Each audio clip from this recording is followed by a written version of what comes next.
이 시간 여러분 모두에게 하나님의 말씀이 임해서 그 말씀으로 위로받고 모든 병을 고침받고 풍성한 은혜 받기를 주님의 이름으로 축원합니다. 오늘은 성령 강림 후 6째 주일입니다. 성령 강림절은 부활하시고 승천하신 예수님께서 보내시기로 약속하신 성령이 오셔서 제자들이 성령을 받고 서로 사랑하라는 예수 그리스도의 복음을 전파하기 시작한 날을 기념하는 절기입니다. 성령 받은 후에 제자들은 서로 사랑하라는 계명을 지키는 교회를 이루었습니다. 지난주에 전한 말씀에 이어서 계속 전할 건데 일단 지난주에 전한 말씀을 다시 한번 간략하게 전해드리겠습니다. 지난주에 마귀의 두 번째 시험에 대해서 말씀을 전했습니다. 마귀가 예수님을 거룩한 성, 어디죠? 예루살렘 성으로 데리고 가서 어디에? 성전 꼭대기에 세워두고 이렇게 말합니다. 내가 만일 하나님의 아들이면 뛰어내려라. 성경에 기록되어 있기를 하나님께서 천사들을 보내셔서 사랑하는 자들을 구원하신다고 하셨다. 성전 꼭대기는 어떤 곳이라고 했습니까? 그냥 성전 꼭대기예요? 성전 꼭대기는 어떤 곳이에요? 하나님이 머물러 계시는 곳이다. 옛날 사람들은 성전 꼭대기에 뭐라고요? 하나님이 계신 곳, 하나님이 하늘에서 내려오셔서 일단 저기 계시다가 또 이쪽으로 내려오시다가 뭐 이렇게 생각했을 수 있습니다. 성전 꼭대기다 그러면 하나님이 위에서 임하셔 계신 곳이다. 그러니까 그 성전 꼭대기에서 뛰어내리면 하나님의 자녀가 뛰어내리면 어때요? 즉시 하나님께서 천사들을 보내셔서 구원하실 것이다. 이렇게 믿었습니다. 물론 성전 꼭대기에 하나님이 계시다면 천사들까지 안 보내시고 직접 구원하실 수도 있겠죠. 그런데 예수님께서 어떻게 하셨습니까? 참으로 다행히도 성전 꼭대기에서 안 뛰어내리셨습니다. 마귀가 하나님의 말씀을 이용해서 유혹한 것처럼 예수님도 역시 하나님의 말씀으로 마귀의 유혹을 물리치셨습니다. 예수님께서 마귀에게 뭐라고 말씀하셨나요? 성경에 이런 말씀도 있다. 주 너의 하나님을 시험하지 말라. 이렇게 말씀하셨습니다. 왜 예수님은 성전 꼭대기에서 안 뛰어내리신 것입니까? 뛰어내리셔서 자신이 하나님의 아들임을 입증하셨다면 마귀도 놀랐을 텐데 말입니다. 마귀만 놀라는 게 아니라 많은 사람들이 놀랐겠죠. 그러나 예수님은 결코 뛰어내리지 않으셨습니다. 만일 예수님이 뛰어내리셨다면 그 이후에 어떤 일이 일어났을 거라고요? 수많은 사람들이 예수님처럼 흉내낸다고 뛰어내려서 수많은 사람들이 목숨을 잃었을 수도 있습니다. 예수님께서는 그거를 다 알고 계셨던 것입니다. 또 만일 예수님께서 진짜 뛰어내리셨다면 이 세상의 많은 악인들이 착한 사람들이나 의인들을 그 꼭대기에다 세워놓고 높은 곳에 대어놓고 진짜 성전 꼭대기에다 세워놓을 수도 있어요. 그래놓고 네가 하나님의 아들이라면, 네가 진짜 하나님을 잘 믿는다면 성경에 있는 말씀처럼 하나님께서 너를 구해 주실 것이다 라며 죄 없는 사람들을 그 높은 곳에서 밀어서 떨어지게 해서 죽였을 수도 있다는 겁니다.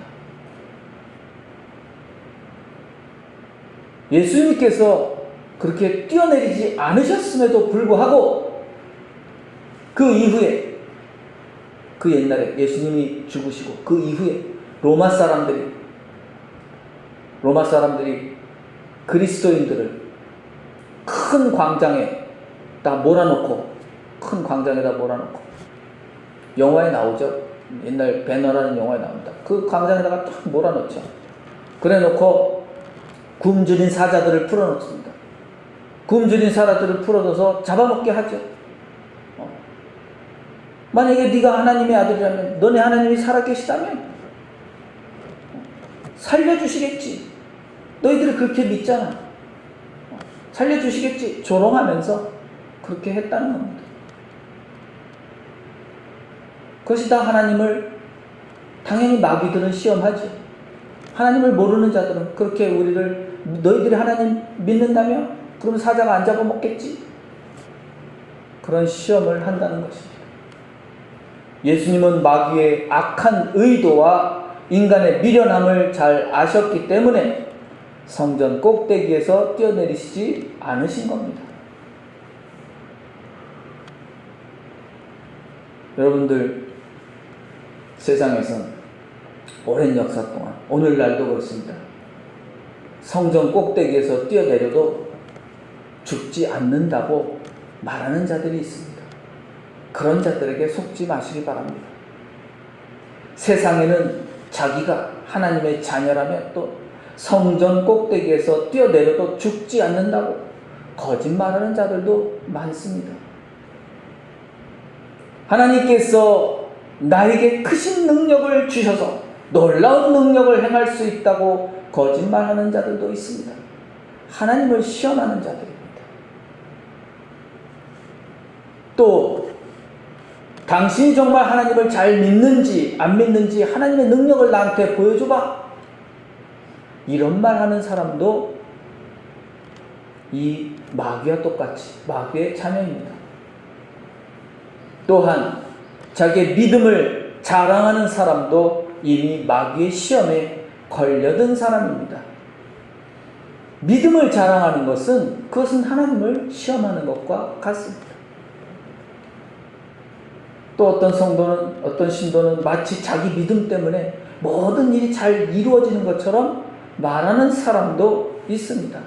그런 사람도 마귀의 시험에 넘어간 겁니다. 내 믿음 때문에 다 잘 되었어 라고 생각하는 순간 마귀의 시험에 넘어간 거예요. 도대체 우리 목사님이 무슨 말씀을 하시는 걸까? 난 믿음이 좋다고 생각하는데 내 믿음 때문에 하나님이 도와주시는 게 아닐까? 왜 문제예요, 그게? 그게 내 믿음 때문이라고 하기 때문에 그래요. 내 믿음 때문에가 아닙니다. 우리가 하나님의 복을 받고 모든 일이 잘 이루어지는 것은 오로지 하나님의 은혜 때문입니다. 따라해보겠습니다. 하나님의 은혜 때문입니다. 내 믿음 때문이 아니에요. 하나님의 은혜 때문이에요.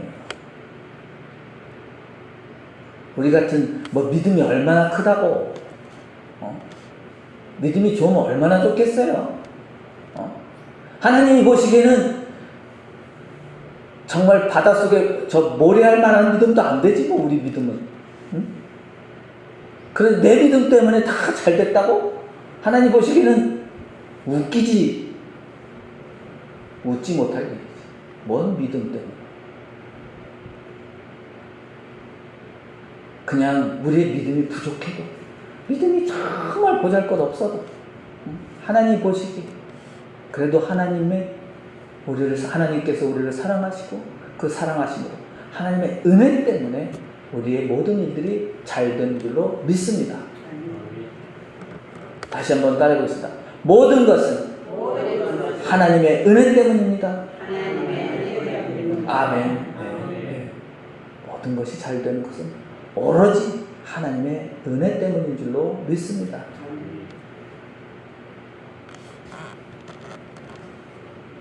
만일 여러분에게 누군가가, 만일 내가 하나님의 자녀이면 성전 꼭대기에서 뛰어내려봐라, 하나님께서 구해주신다고 성경에 써있지 않느냐? 라고 말하면 여러분들 어떻게 하시겠습니까? 그래, 내 믿음을 한번 보여주자. 활짝 뛰어내린다. 절대로 뛰어내리지 마시기 바랍니다. 뭐 그 믿음이 얼마나 좋아서. 믿음은 그런 데 쓰라고 있는 게 아니에요. 절대로 뛰어내지 마세요. 어려운 일을 요구하면서 우리의 믿음을 입증해 보이라고 하는 자가 바로 마귀입니다.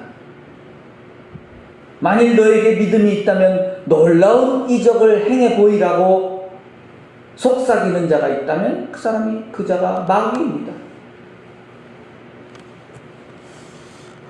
여기까지가 지난주에 전한 말씀의 대략적인 겁니다. 조금 더 다른 이야기가 포함되었지만 여기까지가 지난주의 말씀입니다. 오늘은 이어서 이제 하나님을 시험하지 말라는 말씀이 무슨 뜻인지에 대해서 말씀을 전하겠습니다. 세상에서는 마귀들이 여러분을 또 믿음 있는 사람들을 하나님의 자녀들을 끊임없이 시험합니다. 어떤 시험할까요? 잘 들어보세요. 내가 만일 하나님의 자녀라면 저 거센 강물 속에 빠져있는 사람을 구해봐라. 만일 내가 하나님의 자녀라면 내 심장을 빼서 저 죽어가는 사람에게 줘라. 내가 만일 하나님의 자녀라면 눈 한쪽 빼서 없는 사람에게 줘라. 내가 만일 하나님의 자녀라면 저 가난한 사람들을 위해서 전 재산을 교회에다가 바쳐라. 내가 만일 하나님의 자녀라면 당장 내 자식을 버려라.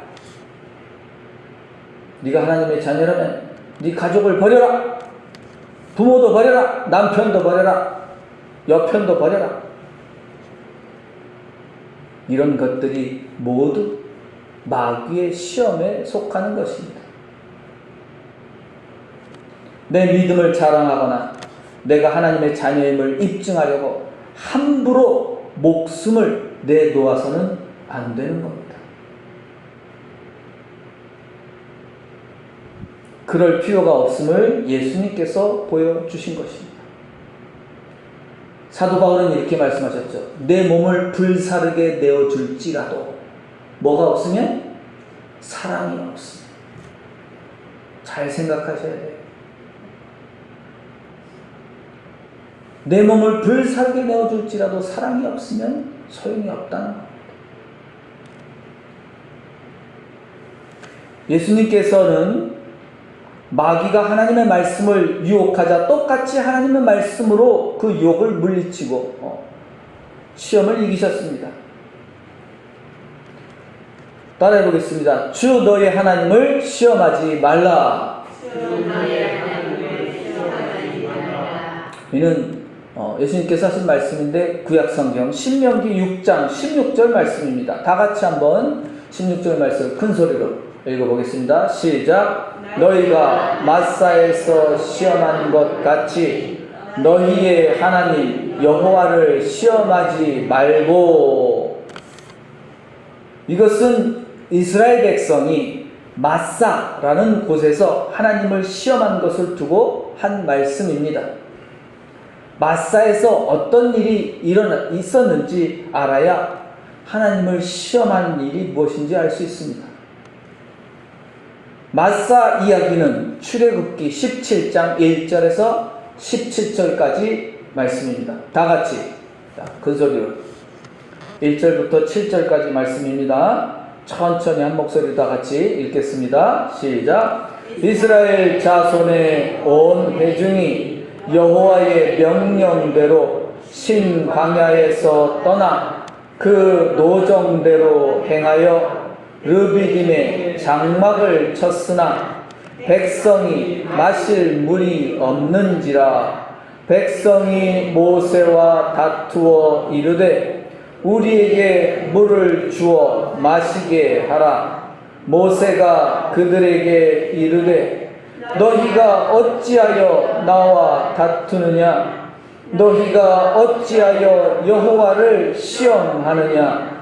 거기서 백성이 목이 말라 물을 찾음에 그들이 모세에게 대하여 원망하여 이르되 당신이 어찌하여 우리를 애굽에서 인도해 내어서 우리와 우리 자녀와 우리 가축이 목말라 죽게 하느냐. 모세가 여호와께 부르짖어 이르되 내가 이 백성에게 어떻게 하리이까. 그들이 조금 있으면 내게 돌을 던지겠나이다. 여호와께서 모세에게 이르시되 백성 앞을 지나서 이스라엘 장로들을 데리고 나일강을 치던 내 지팡이를 손에 잡고 가라. 내가 호렙산에 있는 그 반석 위 거기서 내 앞에 서리니 너는 그 반석을 치라. 그것에서 물이 나오리니 백성이 마시리라. 모세가 이스라엘 장로들의 목전에서 그대로 행하니라. 그가 그 곳 이름을 마사 또는 무리바라 불렀으니 이는 이스라엘 자손이 다투었으며 또는 그들이 여호와를 시험하여 이르기를 여호와께서 우리 중에 계신가 안 계신가 하였음이더라. 아멘. 이건 7장 1절에서 7절까지 말씀입니다. 요 앞에 16장의 이야기가 있어요. 16장. 여러분들이 아주 잘 아는 말씀이에요. 이 바로 앞에 출애굽기 16장에는 어떤 이야기가 나오냐 하면 16장 전체가 여러분들이 잘 아는 만나 이야기입니다. 만나 이야기. 모세가 이스라엘 자손들을 애굽, 이집트에서 종살이 할 때 탈출시켜줬죠. 탈출시켜서 데리고 나왔습니다. 광야로 데리고 나왔어요. 광야에 뭐가 없어요? 광야에 뭐가 없어요? 먹고 마실 게 없어요. 물론 입을 것도 없어요. 광야에 먹고 마실 게 없는데 광야로 떡 데려다 놨어. 그러니까 당장 백성들이 모세를 원망하죠. 모세와 그의 형 아론에게 원망하기 시작합니다. 뭐라고 원망했을까요? 16장 3절입니다. 다 같이 읽어보겠습니다. 모세에게 원망하는 내용입니다. 시작. 이스라엘 자손이 그들에게 이르되 우리가 애굽 땅에서 고기 가마 곁에 앉아 있던 때와 떡을 배불리 먹던 때에 여호와의 손에 죽었더라면 좋았을 것을 너희가 이 광야로 우리를 인도해 내어 이 온 회중이 죽여 죽게 하는도다. 무슨 말씀이죠? 이스라엘 백성이 광야에 왔어요. 애굽에서 노예살이 할 때는 그나마 고기도 고기 곁에도 앉아 있었고 배불리 먹었는데 지금 이 광야로 와서 차라리 지금 종살이 할 때는 배불리 먹었는데 이 지금 광야로 나와갖고 배고파 죽겠다. 다 굶어 죽게 생겼다. 라고 원망하는 겁니다. 매우 심각한 상황이죠. 왜 심각해요? 사람이 굶주리면 눈앞에 배는 게 없어요. 여러분 배고프면 사실 눈앞에 배는 게 없어요. 그러니까 어떤 사람이 막 미친 짓을 한다 그러면 아, 저 사람 배고프구나 이렇게 생각하면 딱 맞아요. 아, 저 사람 먹고 살기 힘들구나. 배고프면 어쨌든 눈앞에 배는 게 없어요. 진짜 인간이 배가 고프면 어때요? 뭐도 잡아먹어? 사람도 잡아먹어요. 사람 잡아먹는 일은 무슨 호랑이 담배 피던 시절 얘기 같아요? 아니에요. 그냥 늘 일어나는 일입니다. 인간은 원래 급할 땐 사람도 잡아먹고 살았어요. 원래 인간은 그런 동물이었습니다. 사람 못 잡아먹으면 대신 사람 비슷한 거라도 어쨌든 잡아먹지요. 먹을 게 없으면 사람도 잡아먹는 게 인간이다. 그럼 지금 이스라엘 백성들이 배가 고파서 죽겠다고 할 땐 이제 갈 때까지 간 겁니다. 그래서 모세가 하나님께 간구하죠. 그때 하나님께서 이스라엘 백성에게 무엇을? 만나와 메추라기를 내려서 배불리 먹이십니다. 만나는 떡과 같은 것이고 메추라기는 고기에 속하는 것이라고 보면 됩니다. 그리고 이제 그 이야기가 다 얘기가 되고 17장으로 이제 넘어와서 또 다른 문제가 생긴 겁니다. 이스라엘 백성은 이제 물이 없어서 자기 가족과 자기 가축들이 다 목말라 죽게 생겼다고 또다시 모세를 원망하고 모세와 다툽니다. 여기 다투다고 했는데 모세를 막 그냥 아주 지도자인데 모세를 때려잡을 듯이 어쨌든 와서 소리를 지르고 발로 차고 그랬겠지 뭐. 그냥 막 성질을 내면서 모세 앞에서 막 성질을 부린 것 같습니다. 목말라 죽겠는데 너가 우리 살려준다 그랬는데 지금 우리 죽게 생겼다. 모세가 하나님 만났을 때 뭐라 하면 하나님한테 뭐라 하면 저들이 날 원망하는데 뭐라 그래? 금방이라도 나한테 돌을 던질 것 같다 그랬어. 뭐야 돌 던진다는 거? 돈 던져서 죽이는 거죠. 죽을 수도 있다는 겁니다. 그러니까 모세가 하나님 앞에 가서 하나님 제가 백성한테 돌에 맞아 죽게 생겼습니다. 그러자 하나님께서 모세에게 이스라엘 장로들이라는 게 특별한 게 아니고 족장들이에요. 그냥 각 시족들의 장들, 나이 많은 어른들이죠. 그런 장로들을 데리고 나일강을 치던 지팡이라고 합니다. 지팡이로 들고 호렙산에 있는 반석으로 가서 가라고 했습니다. 거기서 이 장로들이 보는 앞에서 지팡이로 반석을 치면 물이 나올 것이라고 말씀하셨습니다. 모세가 하나님께서 말씀하신 대로 했더니 드디어 물이 나왔습니다. 7절 말씀을 새 번역 성경으로 다시 보겠습니다. 우리 개역 개정은 좀 무슨 말인지 좀 어려워요. 새 번역 성경으로 보면 금방 이제 뜻을 알 수 있습니다. 다시 새 번역 성경으로 읽어보겠습니다. 시작. 이스라엘 자손이 거기에서 죽게 대들었다고 해서 사람들은 그곳의 이름을 무리바라고도 하고 또 거기에서 주께서 우리 가운데 계시는가 안 계신가 하면서 주를 시험하였다고 해서 그곳의 이름을 마사라고도 한다 했습니다. 여기 죽게 대들었다고 그랬어요. 아까 개역 성경에는 조금 애매하게 표현이 되어 있어서 개역 성경에는 이스라엘 자손이 다투었다 이렇게 했습니다. 이스라엘 자손이 다투었다 그런데 이스라엘 자손들끼리 싸웠다는 것처럼 들리잖아요. 그게 아니에요. 이스라엘 자손이 모세한테 대들고 결국 모세한테 대든 건 너희가 하나님한테 대든 거야. 모세가 그렇게 말합니다. 네가 나를 원망하는 건데 너희들이 나를 원망하는 게 아니라 하나님을 원망하는 것이다. 그렇게 말씀했습니다. 그래서 여기는 그렇게 표현을 해놨어요.